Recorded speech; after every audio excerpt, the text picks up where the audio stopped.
రాష్ట్రంలో 33 జిల్లాలు ఉన్నప్పటికీ కేవలం 3 మాత్రమే రెగ్యులర్ డీఈఓలు పనిచేస్తున్నారని, మిగిలిన జిల్లాలో పోస్టులు ఖాళీగా ఉండటం వల్ల విద్యా వ్యవస్థపై ప్రతికూల ప్రభావం పడుతుందని మాజీ మంత్రి ఎమ్మెల్యే హరీష్ రావు విమర్శించారు. సిద్దిపేట జిల్లా కేంద్రంలోని రెడ్డి సంఘం భవనంలో జిల్లా విద్యాశాఖ అధికారి శ్రీనివాస్ రెడ్డి పదవి విరమణ కార్యక్రమం ఘనంగా నిర్వహించారు. ఈ కార్యక్రమానికి ముఖ్య అతిథిగా మాజీ మంత్రి హరీష్ రావు హాజరై మాట్లాడారు.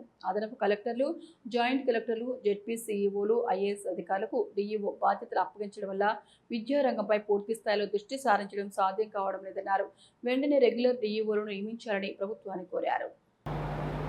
ముఖ్యంగా శ్రీనివాస్ రెడ్డి గారు 4 సంవత్సరాలుగా సిద్దిపేట జిల్లాలో పనిచేస్తూ అందరి మన్ననలను, ప్రేమలను పొందినటువంటి ఒక మంచి వ్యక్తి శ్రీనివాస్ రెడ్డి గారు. నార్మల్గా స్వంత జిల్లాలో డిఈఓగా పనిచేసే అవకాశం ఇవ్వరు. ఆ రోజు బీఆర్ఎస్ ప్రభుత్వంలో నేను ముఖ్యమంత్రి గారి దృష్టికి తీసుకువెళ్ళి మా సిద్దిపేట ముద్దుబిడ్డ, మా తిమ్మాయిపల్లి ముద్దుబిడ్డ, మా జిల్లాలో అవకాశం ఇస్తే మంచి సేవలు అందిస్తారని చెప్పి ఆ రోజు సబితా ఇంద్రారెడ్డి గారితో మాట్లాడి సిద్దిపేట డిఈఓగా వారికి అవకాశం ఇప్పించడం జరిగింది. దాదాపు 4 సంవత్సరాలు స్వంత జిల్లాలో సేవలు అందించేటువంటి అవకాశం బహుశా చాలా కొద్ది మంది డిఈఓలకే దొరుకుతుంది. అందులో ఒకడు మన శ్రీనివాస్ రెడ్డి గారు. ఇంకా గొప్ప విషయం ఏంటంటే, నాకు ఆయన మీద ఎందుకు ఎక్కువ ప్రేమ అంటే, 10వ తరగతి పరీక్షా ఫలితాల్లో మా సిద్దిపేట జిల్లా ఫస్ట్ ఉండాలి, మంచి మార్కులు రావాలి, మంచి ర్యాంకు రావాలి సిద్దిపేట జిల్లాకని ఎవ్రీ ఇయర్ నేను ప్రయత్నం చేస్తూ ఉంటాను. దాదాపు వరుసగా 6 సంవత్సరాలు 10వ తరగతి పరీక్షా ఫలితాల్లో సిద్దిపేట జిల్లా అగ్రగామిగా నిలిచింది.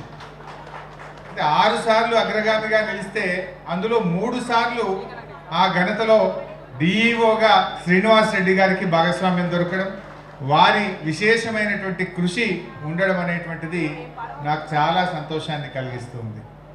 వారు ఎంతో పట్టుదలతో, ఎవరి మనసు కూడా నొప్పించకుండా అటు విద్యాశాఖ అధికారులతో కానీ, ఉపాధ్యాయులతో, ప్రధాన ఉపాధ్యాయులతో, ప్రజాప్రతినిధులతో అందరితో కూడా కలిసిమెలిసి పనిచేసినారు.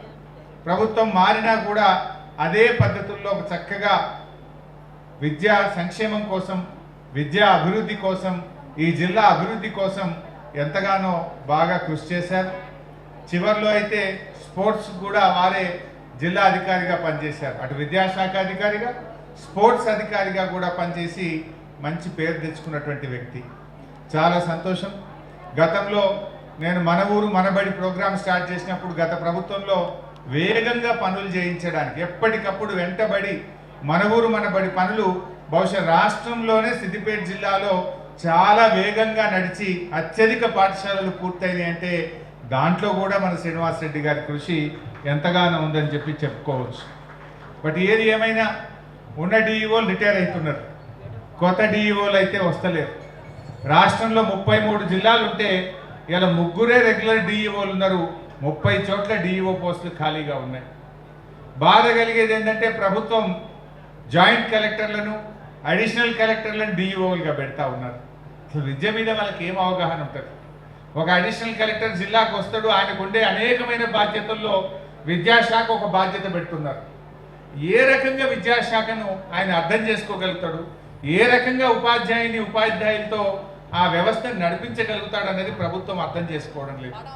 చాలా జిల్లాల్లో జెడ్పీ సీఈఓలను, అడిషనల్ కలెక్టర్లను, ఐఏఎస్ అధికారులను డిఈఓలుగా పెట్టడం ద్వారా చాలా ఇబ్బందులు వస్తూ ఉన్నాయి. రెగ్యులర్ డిఈఓల నియామకం జరగక చాలా రకాల సమస్యలు కూడా ఈరోజు వస్తూ ఉన్నాయి. ప్రభుత్వం కూడా ఆలోచించి వెంటనే రెగ్యులర్ డిఈఓలను నియామకం చేయాలని చెప్పి కూడా నేను ఈ సందర్భంగా కోరుతా ఉన్నా. మరి అదేవిధంగా మనకు స్కావెంజర్ని ఇస్తున్నామన్నారు, కానీ గత సంవత్సరం 4 నెలల డబ్బులు రాలి, ఈ సంవత్సరము 4 నెలల డబ్బులు రానటువంటి పరిస్థితి. ముఖ్యంగా ఈ బరువు అంత ఎవరి మీద పడుతుందంటే ప్రధాన ఉపాధ్యాయుల మీద, మా ఉపాధ్యాయుల మీద పడుతున్నటువంటి పరిస్థితి ఉన్నది. మన ఊరు మనబడి అర్ధాంతరంగా ఆపడం, ప్రత్యామ్నాయం లేదు. పేరు మార్చుకో, దాంట్లో ఏమి ఎవరి పేరు లేదు, మన ఊరు మనబడే ఉంది.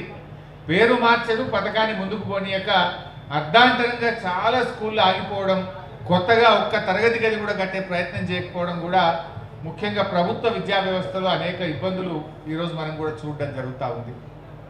ముఖ్యంగా ఉపాధ్యాయులు కూడా ఎంతో కాలంగా పెండింగ్ ఏరియర్స్ విషయంలో కానీ డిఏల విషయంలో కానీ అనేక ఇష్యూస్తో కూడా సతమతం అవుతున్న పరిస్థితి ఉన్నది. రిటైర్డ్ ఉపాధ్యాయుల పరిస్థితి అయితే ఇంకా చెప్పనక్కర్లేనటువంటి పరిస్థితి. బట్ ఏది ఏమైనా మా శ్రీనివాస్ రెడ్డి గారు రిటైర్ అవుతున్నారు. మరి ఆయనకి ఎప్పుడు వస్తాయో పైసలు, మరి దానికి ఏం కమిట్మెంట్ పెట్టుకున్నాడో, బిడ్డకు పెట్టుకున్నాడో, కొడుకు పెట్టుకున్నాడో, ఇల్లు కట్టుకునే ఆలోచనలో మరి అది ఎన్నేళ్ళకి వస్తాయో తెలియని పరిస్థితి ఏర్పడ్డది. బట్ ఏది ఏమైనా మంచిగా పనిచేసింది శ్రీనివాస్ రెడ్డి గారు. చాలా మంచి అధికారిగా అందరి ప్రేమ అభిమానాలు చూరగొన్నారు. ఆయన అదృష్టం కొత్త జిల్లాలు ఏర్పడి ఇలా సిద్దిపేట జిల్లా కాకపోతే ఆయనకు డిఈఓ అయ్యే అవకాశాలు తక్కువ ఉండు. ఆ పాత 10 జిల్లాలే ఉంటే ఎక్కడ అవకాశం ఉంటుండే. 33 జిల్లాలు కావడం వల్ల చాలామందికి డిఈఓలుగా పనిచేసే అవకాశం దొరికింది. క్లోజ్ మానిటరింగ్ దొరికింది. దగ్గరగా విద్యా వ్యవస్థను బాగు చేయడానికి అవకాశం దొరికింది. అట్లా శ్రీనివాస్ రెడ్డి గారు చాలా బాగా పనిచేసి మంచి ప్రేమ పొందారు. అయితే ఆయన చూస్తే మనిషిని చూస్తే 61 నిండినట్టయితే కనబడతలేడు, 51 లెక్కనే కనబడుతున్నాడు, ఏం కనబడుతున్నాడు. సరే పదవికి విరమణ ఉండొచ్చు కానీ సేవకు విరమణ ఉండదు. ఇంకా బాగా మంచిగా ఈ ప్రాంతంలో వారి సేవలు అందిస్తారని ఆశిస్తా ఉన్నా.